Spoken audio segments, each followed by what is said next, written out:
Are public speakers introverts or extroverts? Most of you just answered extrovert, and most of you just got it completely wrong. Abraham Lincoln, Barack Obama, Emma Watson, all self-identified introverts. Here's my claim. Remember whether you agree or disagree. Introverts make better public speakers than extroverts. By the end of this video, using nothing but your own honest answers, I'm going to prove it. Your boss calls an emergency meeting. Everyone sits down. He looks directly at you. Tell us your thoughts, right now. Do you speak confidently, immediately, or does your mind go completely blank? If your mind went blank, you're not stupid. You're not unprepared.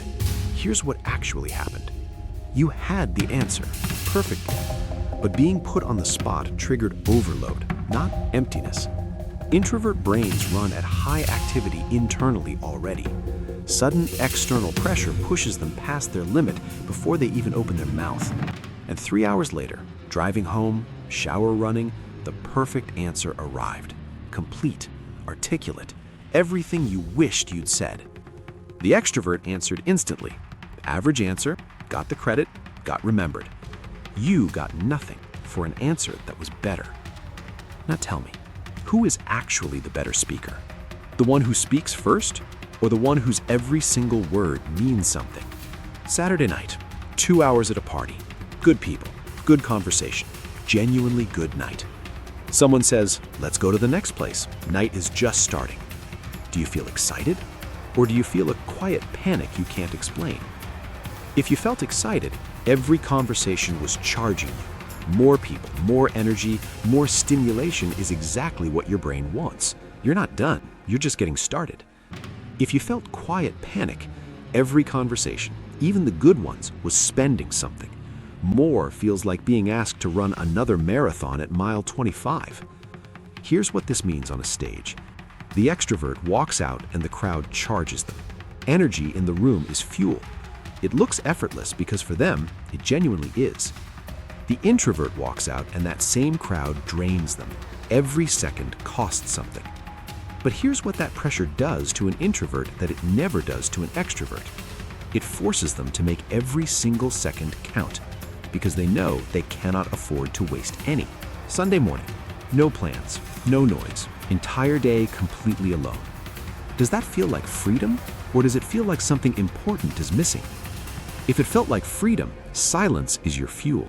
It's where your best thinking happens, where your best words come from, where every great speech you'll ever give gets written before anyone hears it. If something felt missing, that restlessness isn't weakness. Extrovert brains have lower baseline neural activity. They're literally running below optimal without external stimulation. They don't need people because they're needy. They need people because their brain is hungry. But think about what that silent Sunday produces for a speech. The introvert spent it alone, thinking, processing, choosing every word deliberately. Monday morning, they stand up and deliver something that sounds like someone spent their entire weekend thinking about nothing else. Because they did. Think about the version of yourself that feels most alive, most clear, most completely like you. Are you with people or are you alone?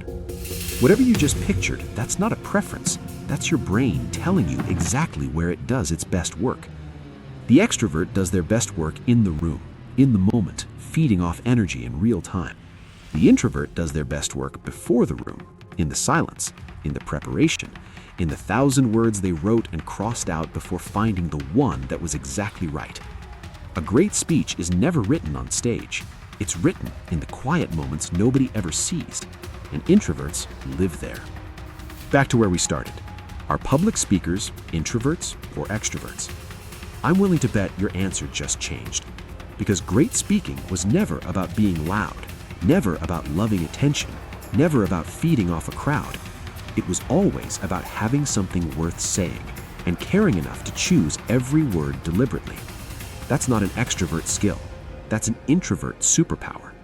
The extrovert brings energy. The introvert brings intention. And in a room full of noise, intention is the only thing that actually cuts through. Follow and subscribe. Drop a comment right now. Did your answer change from the beginning to the end? And if you still disagree, I especially want to hear from you. Come fight me in the comments. I read every single one.